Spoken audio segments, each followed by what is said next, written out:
Hey guys, I am Big and Scary. I'm bringing you another StarCraft 2 replay, this time featuring Koloss in our top left corner playing the blue Protoss, and in the bottom right we have AGSwordsman, unless it's AGSwordsman. I'm going to go with Swordsman, but you've got to know that that's a very confusing name, Swordsman. Red Zerg. Both players are in Masters. We are on Ohana. This is a ladder match, I hope. Probably red versus blue, Ohana. It's a safe assumption. Zerg versus Protoss, one of the best matchups. Definitely one that's dynamic. A lot of back and forth. Early aggression out of the Zerg, maybe early cheese out of the Protoss, maybe early expansion out of both. I don't know. It's just really fun and exciting. I like watching it. Early probe out of Koloss, just going around. He knows where his opponent is, but he wants to make sure that there's no early pool coming out of AGSwordsman. Swordsman has yet to drop down his pool, and he's past the 13 supply, so anything now is going to be a bit more on the standard size. Koloss did drop a pylon before he left his home base, probably looking at a Forge Fast Expand, though I have seen like a double gateway opening on this map from Protoss. They made it work. They were really good. I'd say a Forge Fast Expand is far more likely coming out of Koloss. Dropping that pylon, which is just a bugger of a problem, because you really don't want to take a third down in the bottom left if you don't have to. Even though you can take down the destructible debris, it just delays absolutely everything far more significantly than, say, if you were on Antigua Shipyard or something like that. Forge starting up for Koloss, and the pool is well under halfway done for Swordsman. Or, you know, everybody is agreeing to play the macro game right now. That pylon did go down. Hatchery is starting up. Just a little bit of a delay for Swordsman. He had the money. He spent the money. He's in okay shape.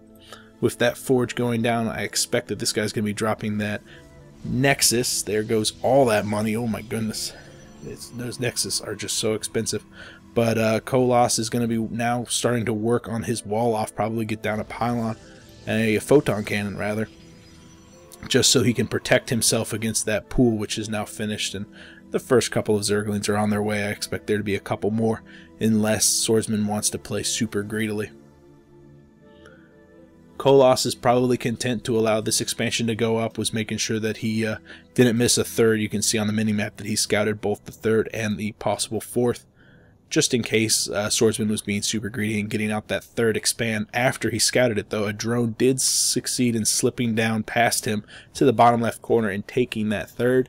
So that kind of works into the detriment of Koloss. He scouted it and he missed it because of the timing.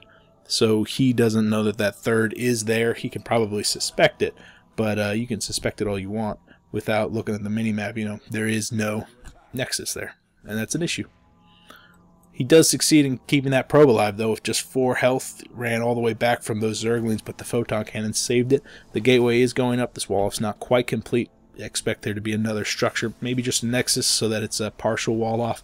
Maybe that's where the Cybernetics Core is going to go. This is where the Cybernetics Core is going to go. So, yeah, Cybernetics Core going down. We're at 5-minute mark. Still no super early gas for Colossus, but still no gas out of Swordsman. He's all of his geysers are perfectly clear. He's focusing on droning up rather than getting a bunch of gas, but that gas is beginning to stockpile for Koloss. He's got 200 already. So once this Cybernetics Core goes up, I wonder what is the next tech structure Koloss is going to throw down. The possibilities are really endless. Ohana is a very big map, and you've got all this open dead space over on the sides that you can really abuse if you want to do an air attack. Really good play here by Koloss, getting his probe all the way down again to double check to see if that third did indeed go up. Now he knows it. Now he knows that he can sit back and tech properly. That pylon completes the wall off with the Zealot in just acting as a gatekeeper. The level 1 ground upgrade going on, perfectly standard for Protoss versus Zerg at the moment. 2 extractors on the way, 1 at each expansion. A good play there in case of an observer only scouting the main. He doesn't see that the second geyser has been taken, though at this timing it's a pretty safe assumption to know that there's 2 being taken. What's really going to be key is what is Swordsman going to spend all this gas on. Obviously speed is going to be a very big handy in the lair tech, but what's the next structure? He's going to go roaches, and then will Koloss use that to his advantage with that super early Robo going down? Now, Robo, instead of any other gateways, it's going to afford Koloss with extra immortals, maybe if he gets the robotics facility up, Colossi, as his name suggests, but probably this is just so he can get the Observer out just a little bit earlier, and then supplement the rest of his ground army with some immortals. And if that is the case, we're going to see a lot of gas burnt on sentries very shortly. Sentries being very key to this build to get up very early so that they can misuse some of their force fields to kind of cut off the rest of the Zerg attacking army. You really don't want to get surrounds, even though it's so easy to get surrounded on this field because of all the different opening avenues that the attacking force can take. Speaking of an attacking force, a single Stalker and a single Zealot moving out with a probe, undoubtedly to throw down a pylon with the 4-gate completing, even though the robotics facility was first. So these guys are going to come in, take the watch office. It's interesting, I don't see any observers coming out. Was an observer already built? It was not. So that robotics facility is just kind of hanging out. There goes the observer. I was hoping that maybe he didn't forget about that or something like that. These guys are very much in trouble. The Roach's Warren is done. Roach's Warren is going to be a very good choice in the early game, but as that robotics facility begins to pump out immortals, these Roaches are going to be in a lot of trouble. But as for now, Swordsman is in a very good position to deny any expansion. You can see that both players are floating plenty of money, and maybe Koloss wants to branch out and take an expansion. You see all those sentries that I was talking about earlier, but even with these sentries, he doesn't have the immortal count necessary to hold off some major Roach aggression out of Swordsman, so he's going to have to be confined to his base. Won't be able to take that third using an Overlord to scout it. Doesn't really want to overextend with all these Roaches, which represent pretty much all of his standing army. You can see that the 16 Roaches, 21 Zerglings, getting the Overseer Cocoon just in case some DTs are coming out. I don't think he really suspects it. What he does suspect is this unit composition, the immortal, the sentries, the standard currently. Another immortal on the way. As that approaches 4 or 5 immortals, this ground force from Koloss is going to be very, very intimidating, which is something that Swordsman wants to head off at the pass. He wants to deal with it right now, while the number of immortals are very manageable, and you can see a large swell of Roaches and Zerglings moving out. Pathogen glands are coming up. The infestor pit is almost complete. Koloss is taking the advantage that he has momentarily to push out, but I don't think this is enough immortals to hold it off. The number of sentries is plenty to deal with the Zerglings for a moment, but as this combat continues, we're going to find that Swordsman is going to be able to batter down this, I bet. Excellent force fields cutting off the units, but still leaving a couple of gaps. Some Stalkers being cut off from the rest of the group, but more importantly, all the immortals are totally staying alive, just raining down fire as they engage small groups of Roaches. Some massive damage to Swordsman as he isn't able to engage this cluster of enemies with the full brunt of his force. A lot of damage has been done to the Nexus, but that's not what he wants to do. What he wants to do is focus down these immortals, and unfortunately they've really paid for themselves. 5 and 14 kills on that one immortal, and I bet a lot of those are Roaches. Too many of those are Roaches. That was a battle that Swordsman should have won handily, but it's the plethora of sentries just allowed Koloss to make the engagement work for him. Found that niche, just a couple of force fields right here, cut it off for him, and now he's got 3 immortals to deal with Roach Infestor army, which is really a good unit composition for Koloss, not so much for Swordsman. Level 1 armor. He's going to finish up the 1-1 for Swordsman. He's got Lair Tech forming at the natural, as well as Hive coming up at the main. Oh, multiple expansions on either end going up just now. Level 2 weapons. So it looks like he might be transitioning to a Zergling Infestor from the Roaches. Good play there. A lot more mobility afforded with that build. You don't really want to engage this directly. You want to dart in, draw some force fields, and come back, and then use the Infestors to punish the group as it bundles up like this. And also, as Koloss gets multiple expansions, these probe lines are going to be more and more vulnerable to the surprise attacks afforded by the superior speed from the Zerglings. 2-2 just now starting, but we can see multiple tech paths being built from Koloss. We have a Dark Shrine, and we also have a Stargate being built in his main base. A single Stargate's not going to be able to give him too much added firepower, but it will be able to get a couple of Phoenixes out on the field to destroy those Overlords, which are giving a lot of extra scouting. Koloss getting kind of ballsy with his army, getting it out into that common ground where it's easily surrounded. It has to be very careful there, especially as Swordsman gets up a larger force, but right now the supply favors him heavily.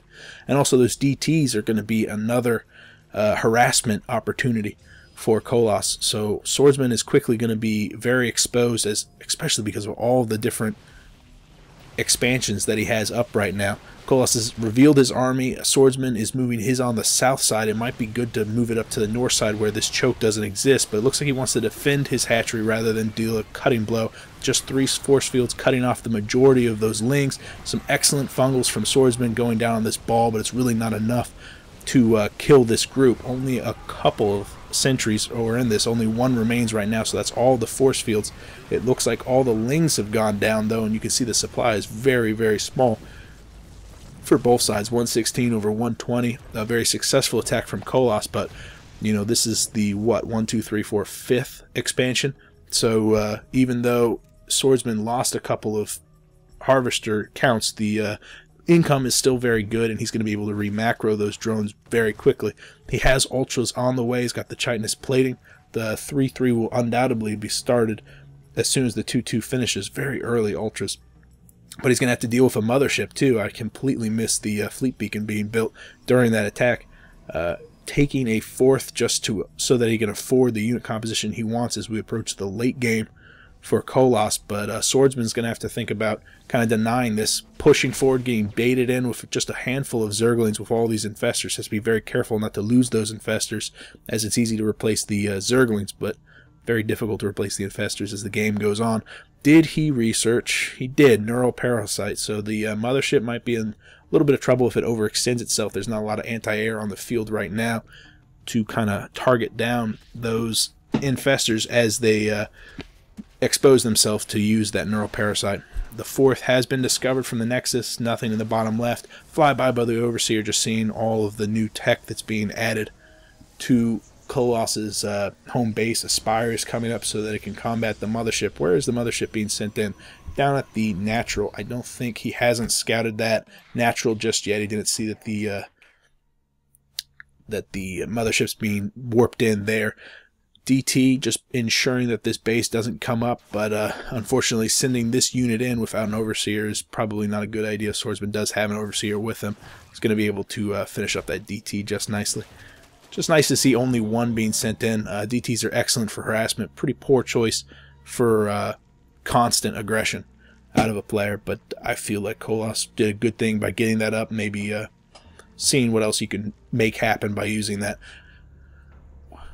5 more ultras on the way, a handful of ultras spattered into this army coming up. Not a lot of force fields, especially because the ultralisks can just pummel them down. Ultralisks doing massive damage, some really good fungals on this army. 170 to 170 supply right now, but some of that's from the 6 ultras that have yet to be built. The ultralisks are slowly getting whittled down as Koloss retreats. This base is definitely going to hold, but Swordsman took minimal damage to his infestor count, which is really where the majority of his army. Oh, wow, only 4 left. I guess I missed all them die. He had like 8 before it went in, and I didn't see a single one die. I guess I was paying too much attention to the shiny Ultralisks because they look gorgeous. But 4 more Ultralisks on the way as the Greater Spire begins to come out. The mothership is on the field. Where is she? There she is. Just now joining up with the primarily Stalker army that Koloss has. He's kind of moved away from the Immortals, getting out a single Colossus right now. 3-3 not quite done. Swordsman wants to hold off on this engagement until it does finish. He's still operating only on 4 bases. His main is still fully mining though. Doink. Main. Doink. So he can constantly re-macro, but he's got to begin to think about getting that 5th back up so that he can afford to deal with this maxed out army from Koloss, because at this point the only way you're going to get that down is with some corruptors and some constant aggression. But Swordsman wants to make sure that he holds Koloss back while he gets out that Greater Spire, while he gets out a bunch of corruptors, which you really don't see any built right now. He's got the money. Another big engagement, the Overseers negating the cloaking field. The Ultralisk is going to work on the mainly Stalker army, 150 over 180 supply. Very good engagement for Swordsman. The mothership kind of forced Koloss to hold where he was and allow too many of those Stalkers to go down. Another engagement with just a single Ultralisk, a couple more coming in from the north, surrounding all of those Stalkers and cutting them down almost instantly. What a major win for Swordsman. He's moving up into the north side for that 4th base. If this base goes down, Koloss is going to be in serious trouble. He's not going to be able to afford to re-macro to deal with all of these Ultralisks, but so many of them are the red. Photon cannons are doing a lot of damage, bringing them down. The Stalkers, which do extra damage against the armored units, coming in to clean up the rest of this, and those Ultralisks have to pull back. What a key hold for Koloss. He needs to keep this base up. He needs to keep that mothership right there. But multiple Corruptors are on the field. Multiple Broodlords are being morphed in, and he's got so many Ultralisks already down. He's going to control the ground, and he's going to control the air. Swordsman has got to be feeling very good about himself, especially because he succeeded in keeping that 5th up. 5th for Koloss is just now being started, but with the 4th in such a delicate state right now, he's really got to worry about what's going to happen with this constant aggression, and Swordsman is in an excellent position to take it down. The second Koloss shows any sign of backing out his reinforcements in that area. It's a pretty paltry army compared to the one that Swordsman has on the field currently. Both players are kind of biding their time. I'm not sure why. I think Swordsman should strike right now. He's maxed. It looks like he's pushing up towards the main with a small counter strike of the Zerglings down on the 5th, forcing Koloss to move out from the ready-made choke down in his 5th. However, his Swordsman's army is a little bit scattered right now, forcing him to engage right on that choke, the absolute worst area for Swordsman to have to engage this. An excellent vortex goes down. The Archons, will they make it in time? They do. Going to do some massive damage to their AoE, but remember, Ultralisks are in there too. They do a lot of AoE damage themselves, so pay attention to the supply as this finishes off. The Broodlords no longer have any units to absorb any of the damage. It looks like Swordsman is going to come out on top, but another swell of reinforcements from the 4th. And I think these Ultralisks are going to get cleaned up, but the mothership, very importantly, goes down. Just a handful of Corruptors remaining. All the Broodlords have died. Only 2 Ultralisks remain, but that mothership goes down. And also you can see that there's another small swell of Zerglings. Couple of Ultralisks have made it into the natural, which is completely mined out, but that's where all the tech is right now. They're going to work, probably going to get cleaned up by the reinforcing Archons and Dark Templars coming from the 4th, but this leaves the 4th very exposed, and Swordsman is just showing you how Zerg should be played, constantly remacroing. He's come back from such a obvious deficit. He was behind, he was in over his head for a little while, but he kept it calm. He really bought a lot of time with those Ultralisks, and he's come out so far ahead now that he's got Ultralisks in the main working on pylons, which is just incredibly brutal. Archons finally dealing the death blow to those Ultralisks, cleaning up the aggression in the main and the natural, but the main and natural are no longer mining. The 3rd is getting mined out, and we can see that Koloss doesn't have any minerals left. Swordsman has his main still mining, if at a smaller level, and the 5th is going to get denied again for Koloss. He's in a lot of trouble. His economy just is not what it needs to be. 65 to 72 harvesters, but the economy difference, especially in gas, will really show you. 4 more Broodlords being morphed. Swordsman's finally ready to move out with these slow, ponderous units. Swordsman's getting increasingly confident in his unit composition, and Koloss is going to be increasingly desperate to get those units underneath it. I don't think he has time to wait for that mothership to get out. He doesn't have 2.5 minutes or whatever it is to get out, because these Broodlords are going to be in his main, going to be sacking his infrastructure. I don't think Koloss has enough units to do a straight-up base trade, but that is what he's apparently going for. Oh, he's moving down to the 5th to pick off that expansion, but you can just see Swordsman sending Broodlords in pretty much every direction, keeping them split up, afraid of any storms from these High Templars. The Stalkers blink in. They're going to take out a single base, the 5th, while Swordsman is pressing off into another single base, but this base represents half of Koloss's economy. So even though both of them are going to trade an expansion, Swordsman's definitely going to come out ahead on this one. 187 to 88. I was double checking that nexus to make sure this isn't the place where the mothership is being warped out. These broodlords, this is what an intimidating army. It's 16 broodlords just constantly flinging broodlings.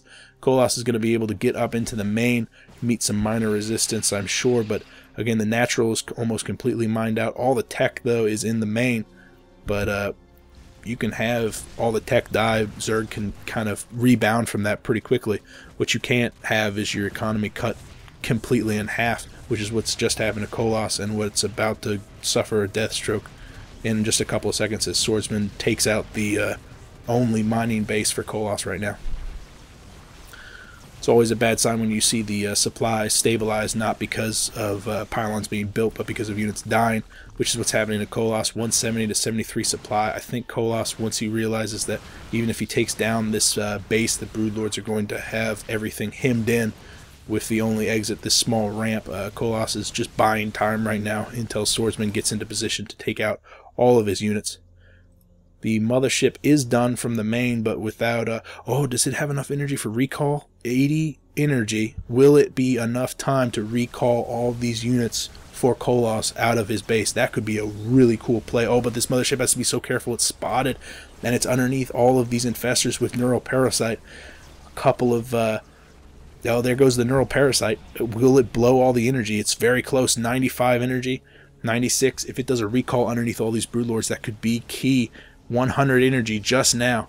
There goes the vortex. Probably a good choice right there. This engagement has to happen eventually, and it should happen with all of the archons directly underneath all those broodlords. Energy, no, yes. Maybe he was hoping for the wow. Holy good lord. 63 to 36, all those archons just pop out, do massive damage to the broodlords just right there. Oh my goodness, 5 ultralisks on the way, even if all this tech goes down. I check out the economy tab, just a little bit of mining for Swordsman. He's got a mothership on the field for Koloss though, so he's got to be feeling very, very confident. Oh my goodness, what a terrible damage. I can't wait to look at the graph for that, where you just see everything that was alive and then just, oh man, a nuclear missile went off and everything died. Speaking of dying, all of the superior tech that Swordsman has is going to go down. A couple of ultralisks are going to spawn right here by the cloaked archon, so that's going to be bad for them. They're going to have to retreat immediately. Oh no, he's given up. That is just too bad. And he did. Swordsman had such a ridiculous lead, and then Koloss gets mind controlled, and Swordsman just happens to place him in the perfect position to drop that vortex, and then all the archons knew exactly where the vortex was because the mind control turned off then, and then they got in the vortex and everything died, and it was incredible. And I hope you were watching. I appreciate you watching.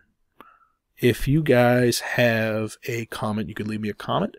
If you have a game you want me to cast, you could PM me here or on Reddit. One way or another, I will see you guys later. I am Ibigandscary. Bye.